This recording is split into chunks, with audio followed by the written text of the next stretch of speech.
Namaste bachcho, welcome to Bio Studies. This video is the part 4 of the living word. Now in the previous video we were studying about the characters of life, then biodiversity and taxonomy, and I hope you remember the word taxonomy. What is taxonomy?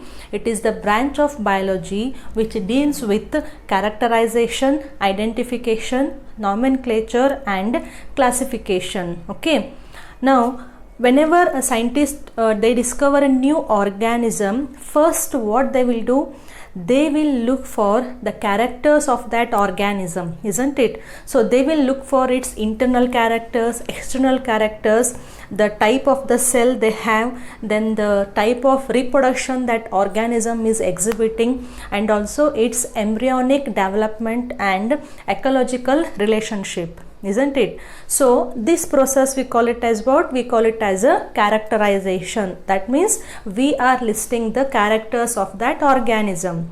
Now second, what you have to do is you have to compare these characters with the characters of already known organism, so that you will come to know the similarities and dissimilarities of the newly found organism with that of the already existing organism. Okay, so this we call it as what? It is a identification. So characterization is over and identification is over.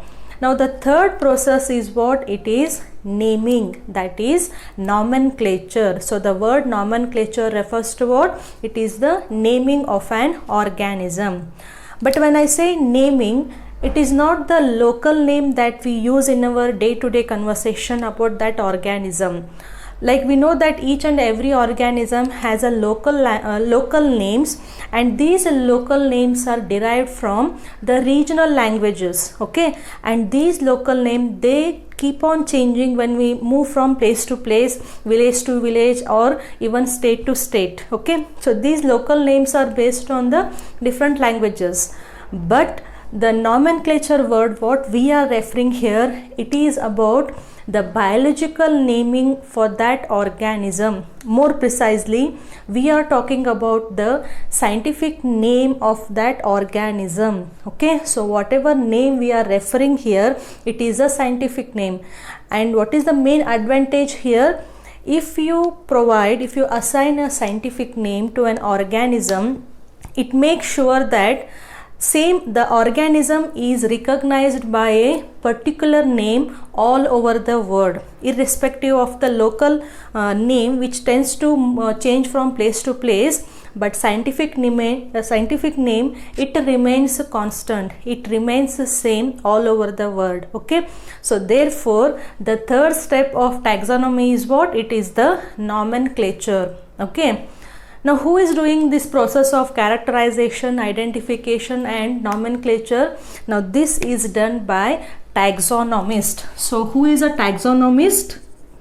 Taxonomist. Okay, taxonomist, the scientists who are working in the field of taxonomy, they are usually referred as taxonomist. Okay, now taxonomists have already established certain principles or a particular procedure to assign a name to an organism. Okay, now these principles and these procedures are in two sets. The first one is called as ICBN.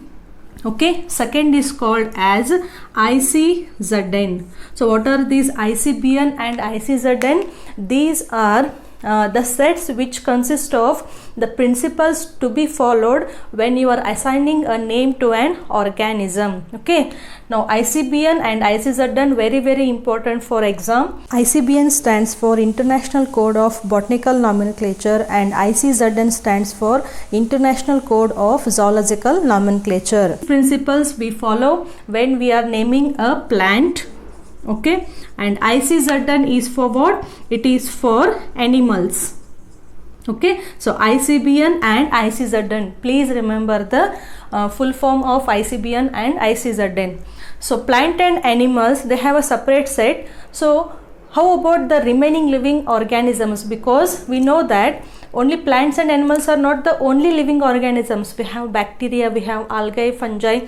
So for those naming, we have separate set. There is one more set called ICN. What is ICN? International Code for Nomenclature of Algae, Fungi, okay, and plants. That is ICN. We have one more, ICNB. What is ICNB? Stands for International Code for Nomenclature of Bacteria. We have one more, ICVCN. That is International Code for Virus Classification and Nomenclature. Okay, but please remember ICBN and ICZN, which is there in your syllabus. Okay. Now what this ICBN and ICZN or ICN, what they are doing? Actually this ICN, see here also we have mentioned plants. Okay, in 2011 ICN has replaced ICBN. Okay, so ICBN has been replaced and ICN is now existing. Now what this ICBN and ICZN they are doing? They ensure that a particular organism will get a specific name and that name has not been used for any other known organism. Okay, so that is the most important role of ICBN and ICZN. Right. Now as per this ICBN and ICZN, there is a universally accepted principle or universally accepted procedure to name an organism, and that principle we call it as binomial nomenclature. Okay, so what is this? Now what is this binomial nomenclature? Binomial nomenclature. Okay, now what you mean by bi? Bi refers to two. Okay, so nominal refers to name or component. So how do you define binomial nomenclature? Please refer a slide here. Binomial nomenclature is a system of providing a scientific name to an organism with two components. Okay, so as per binomial nomenclature principle, every organism should the scientific name of an organism must consist of two names. The first name is referred as genus, okay, and second name is referred as species or species epithet. Okay, so see here, binomial nomenclature with two components. First name, it always indicates the genus name, okay, and second component, it indicates the species name or also called as species epithet. Okay, now this system of binomial nomenclature, it was introduced by Carolus Linnaeus. Okay, so we came across this name during taxonomy. So binomial nomenclature was given by Carl Linnaeus. Actually Carl Linnaeus, his original name was Carl von Linné. Okay, this was his original name, but after introducing binomial nomenclature, that is the name with the two components, he converted his name to two components, that is Carolus Linnaeus. Okay, so binomial nomenclature was given by Carl Linnaeus, and according to this binomial nomenclature, the name of an organism should consist of the genus name and the species name. Okay, now we'll take few examples here. Now the scientific name of mango, see, we have different local names for mango, like we have Alfonso mango, then we have Badam, then we have Baigampalli, so many varieties, but the scientific name of mango is Mangifera indica. So what is Mangifera indica? Mangifera indica is the scientific name of mango. So you go any place in the world, the mango scientific name remains as Mangifera indica. How about man?